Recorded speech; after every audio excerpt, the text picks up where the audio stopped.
Bonjour à toutes et à tous. Reconnaissez-vous cet arbre? Nous sommes en hiver. Il n'a pas ses feuilles. Alors, ça complique les choses. Mais regardez-le d'un peu plus près. Des petits bourgeons ronds et des chatons en plein hiver. Vous avez trouvé? Pour ceux qui ne l'ont pas reconnu, changeons de saison pour avoir un indice supplémentaire. Voici l'arbre en entier, ou plutôt l'arbuste. Il mesure 5 à 6 mètres de haut. Et regardons ses feuilles de plus près. Arrondies, dentées, avec une base en cœur et au sommet une pointe. En botanique, on dit que la feuille est acuminée.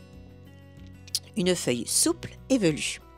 Ça ressemble à des feuilles de tilleul, mais le tilleul est un arbre. Or, ici, nous avons plusieurs petits troncs. Nous avons donc affaire à un arbuste.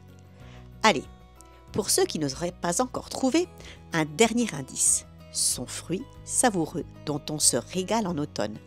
La noisette. Oui, nous sommes en présence d'un noisetier, arbuste de la famille botanique des Bétulacées. Chez le noisetier, la star, c'est la noisette. Les noisettes sont très caloriques, mais elles sont saines car riches en acides gras non saturés et elles sont pleines de minéraux. On les croque en encas, on en fait des pâtisseries savoureuses. Elle entre dans la préparation du célèbre Nutella dont je vous ai parlé dans une précédente vidéo en version sauvage et fait maison bien sûr. Mais savez-vous qu'on peut également savourer les toutes jeunes feuilles de noisetier en salade ou en marinade? Et saviez-vous également que les fleurs de noisetier se mangent?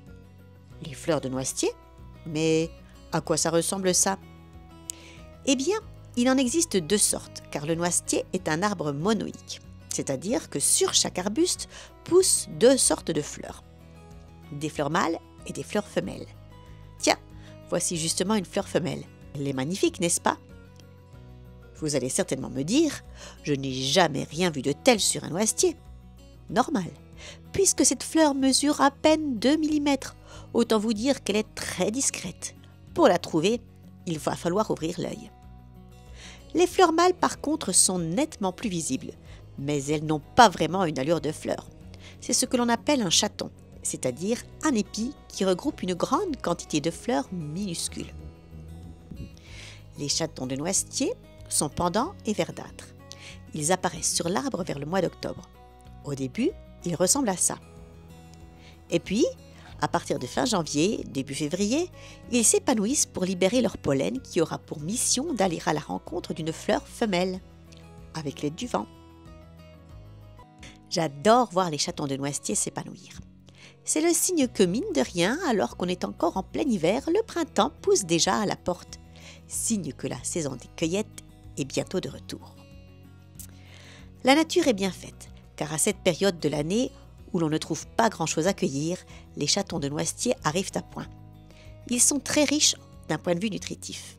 Ils contiennent 20% de protéines, des lipides, des acides gras insaturés, des vitamines B1, B2 et E principalement, ainsi que des minéraux, magnésium, calcium, silicium, potassium et phosphore. Ils constituèrent sans doute un apport précieux pour nos ancêtres chasseurs-cueilleurs. Pour les Occidentaux que nous sommes, nos habitudes alimentaires ne rendent pas envisageable de les consommer telles quelles sur l'arbre. On trouverait leur saveur beaucoup trop amère. Mais il existe de nombreuses manières de les accommoder pour les rendre compatibles avec nos papilles délicates. La recette incontournable, ce sont les chatons au chocolat. Une recette simplissime à réaliser. Un jeu d'enfant et un succès garanti en termes d'originalité. Avant de passer en cuisine pour vous livrer cette recette, je vous rappelle que j'organise des stages et ateliers sur le thème des plantes sauvages comestibles et médicinales en Haute-Savoie, dans mon chalet d'alpage qui fait face au Mont-Blanc. J'organise des ateliers à la journée, mais aussi des stages sur des week-ends entiers avec hébergement sur place. Donc, si vous souhaitez venir découvrir les plantes et vivre une expérience profondément ressourçante dans un lieu hors du commun, vous êtes les bienvenus.